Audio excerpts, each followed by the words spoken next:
एक शमी का पुष्प और एक जल में मिला हुआ दूध, जल में मिला हुआ दूध और एक शमी का पुष्प। थोड़ा ध्यान देना कथा की ओर, बहुत भाव से श्रवण करिएगा। एक जल में मिला हुआ दूध और एक शमी का पुष्प, ये दोनों महामृत्युंजय के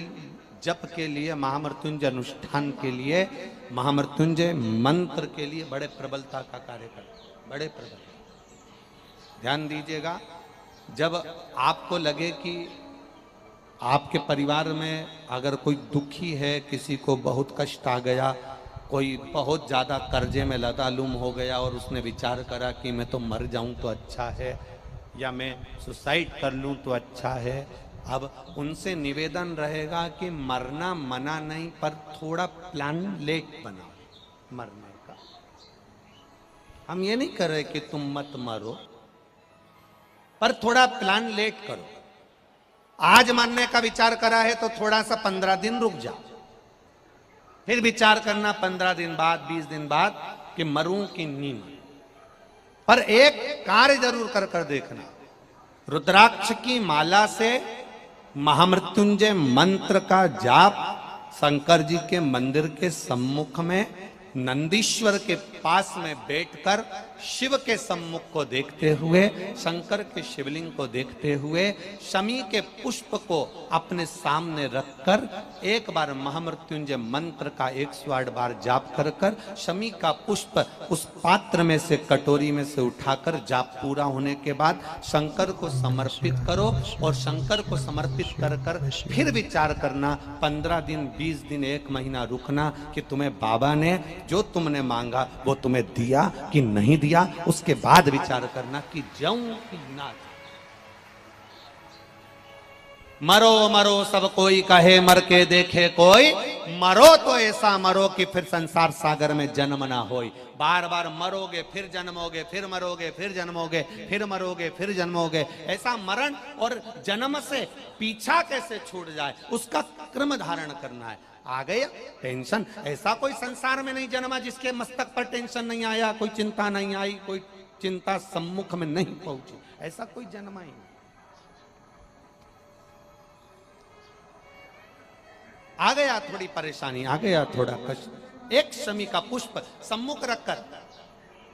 महामृत्युंजय मंत्र का अनुष्ठान कर कर, और यदि आप नहीं कर सकते हो, आपको लग रहा है कि मेरे दुख की घड़ी चल रही है, समस्या की घड़ी चल रही है, बहुत रोग चल रहा है, बहुत बीमारी चल रही है, बहुत कष्ट चल रहा है,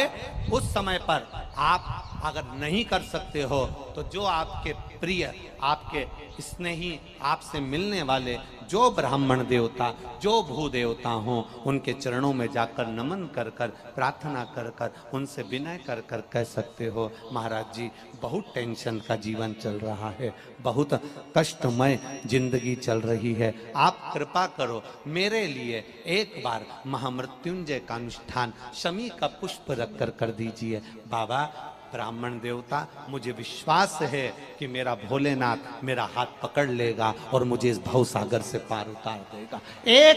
शमी के पुष्प में वो बल होता है, एक शमी के पुष्प में वो भाव होता है, एक शमी के पुष्प में वो आनंद होता है कि महामृत्युंजय के अनुष्ठान का, महामृत्युंजय मंत्र के बल का एक आनंद सुख हमें तुरंत प्रदान कर दे, तुरंत दे। जैसे बेलपत्री के मध्य भाग, थोड़ा ध्यान दीजिएगा, ये बेलपत्र है और इस बेलपत्र के 2 पत्ती और ये 3 पत्ती का जहां पर मिलन हुआ है, फिर अच्छे से देख लीजिए, बेलपत्र की 2 पत्तियां, ये 3 पत्तियों का जहां बीच में मिलन हुआ है, उस 3 पत्ती के मिलन की जगह पर, केवल मिलन वाले स्थान पर चंदन लगाकर अगर हम 108 बार महामृत्युंजय मंत्र का स्मरण कर कर देवाधिदेव महादेव को समर्पित करते हैं तो मनवांछित फल की कामना हमारी तुरंत पूर्ण हो जाती है। वो महामृत्युंजय मंत्र